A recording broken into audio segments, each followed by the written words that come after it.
Welcome back to Money Smart Basics.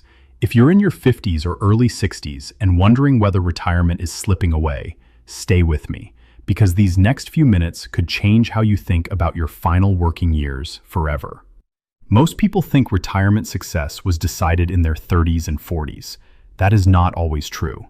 In many cases, the final 5 working years may be the most powerful years you have left. Why? Because these years can bring peak earnings, catch-up contributions, reduced expenses, fewer family obligations, accelerated compounding through compound interest.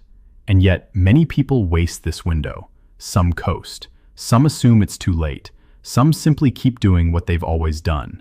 That can be a costly mistake, because if you miss this final 5-year stretch, you may not be delaying retirement by 2 years.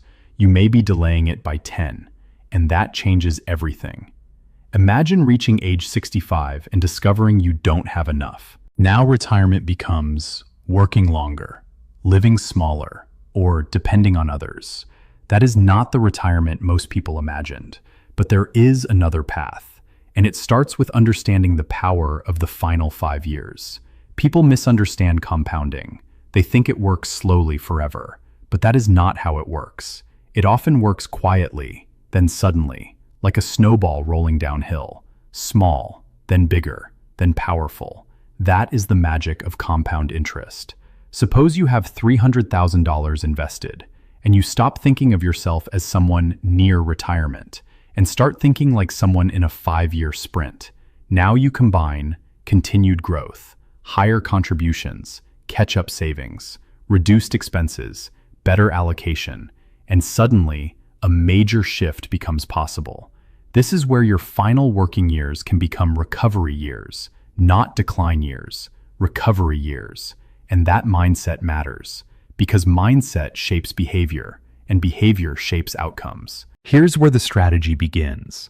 I call this a retirement sprint. Step 1, increase savings aggressively. Use catch-up contributions. Use your 401k. Use your IRA. Use Roth options when appropriate. Step 2, redirect old expenses. Children may be independent. Mortgage may be shrinking. Debt may be lower. That freed up cash flow has a new assignment, retirement. Step 3, use my 20-50-30 concept. 20%, pay yourself first. Savings, investments, emergency reserves, debt reduction, retirement. 50%, needs. 30%, lifestyle. Flip the priorities. That changes the future. Now here's what few people talk about. Working longer does not automatically solve retirement problems. In fact, it can make them worse. Because many people work longer, but never change behavior. No increased saving, no reduced spending, no strategy, just more years. That is motion without progress, and that can be dangerous. Because health may change, employers may change, the economy may change. You may not control whether you can work as long as you plan. That is why relying only on, "I'll just work longer," can be risky. Working longer without a strategy is not a retirement plan. It is a hope plan, and hope is not a strategy. What if instead of saying, "I'm too late," you said, "I'm in my most important 5 years"? That changes how you think. That changes how you act, and that can change outcomes. Even modest improvements, higher contributions, lower expenses, better decisions can compound.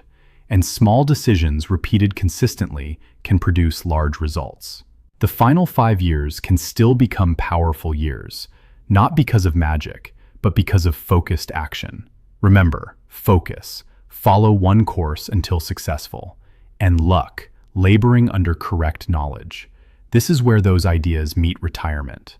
There's something else people often overlook in those final years before retirement. It isn't just about how much you save. It's about what can quietly drain what you've built. Because many retirement plans don't fail because people didn't save. They fail because people underestimate the risks. Let me explain. The first hidden threat, inflation. Even modest inflation can erode purchasing power over time. Something that costs $1,000 today may cost far more years from now. And in retirement, when you may be living on fixed income, that matters a lot. This is why growing your money is important, but protecting its buying power may be even more important, because retirement isn't just about having money, it's about what that money can still do. The second hidden threat, healthcare costs. Many people underestimate what healthcare can do to a retirement plan.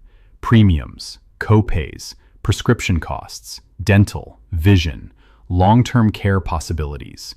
These expenses can show up slowly or all at once, and if they are not planned for, they can put pressure on everything else.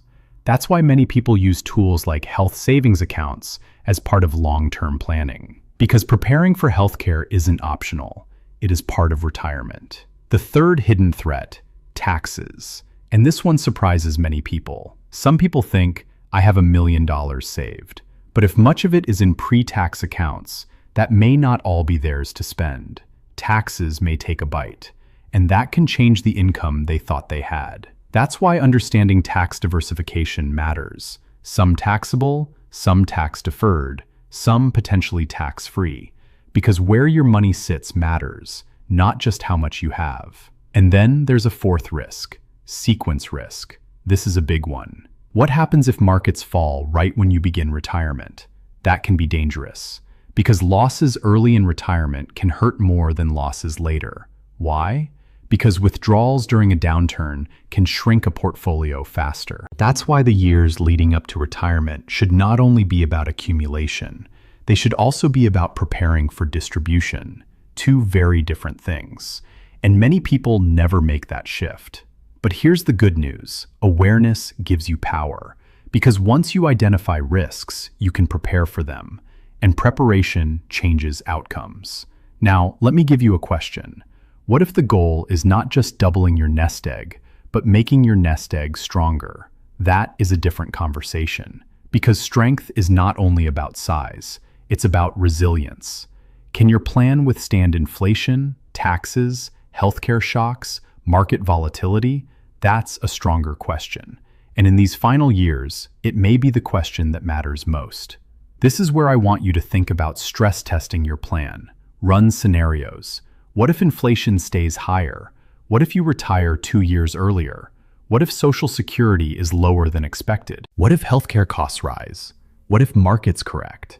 If your plan can survive hard scenarios, it may be stronger than you think. And that brings me back to something important. Retirement planning is not just math. It is stewardship. It is managing wisely what you have. And often the people who do well in retirement are not the people who made the most.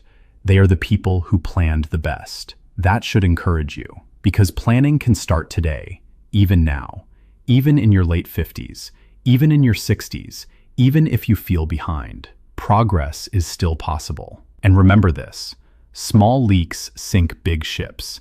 But small adjustments can also save them. Raise savings a little, cut expenses a little, reduce debt a little, improve allocation a little, think more intentionally a little. Small shifts, repeated consistently, can create large outcomes. That is how financial turnarounds happen, not usually through one giant move, but through disciplined decisions over time. And maybe the greatest shift isn't financial at all.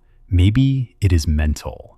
Instead of asking, do I have enough? Start asking, what can I still improve? That is a better question, because it moves you from fear to action, and action changes futures. Your last 5 years are not a countdown to panic. They can be a launch window for preparation, and that changes everything. If you're serious about strengthening your retirement in the next 5 years, type 5-year plan in the comments. And if this helped you, subscribe to Money Smart Basics, because every week we talk about building financial security one smart step at a time. I want to invite you to go deeper. I created both the book and companion workbook, Debt Free in Jesus' Name, to help you move from information to real transformation. This isn't just motivation. It's a step-by-step biblical blueprint designed to help you break the cycle of debt, strengthen your mindset, and build a foundation for long-term financial freedom. The book will teach you the principle, and the workbook helps you actually apply them, with practical tools like budgeting guides, debt payoff strategies, and personal reflection exercises. If you're ready to become a better steward of what God has placed in your hands, the links are in the description. Start your journey toward peace, discipline, and financial freedom, one decision at a time. The information provided in this content is for educational and informational purposes only and should not be considered financial, legal, or tax advice. Always consult with a qualified financial advisor, tax professional, or legal counsel before making any financial decisions. The creator of this content is not responsible for any actions taken based on the information provided. Investments and financial decisions carry risk, and past performance does not guarantee future results.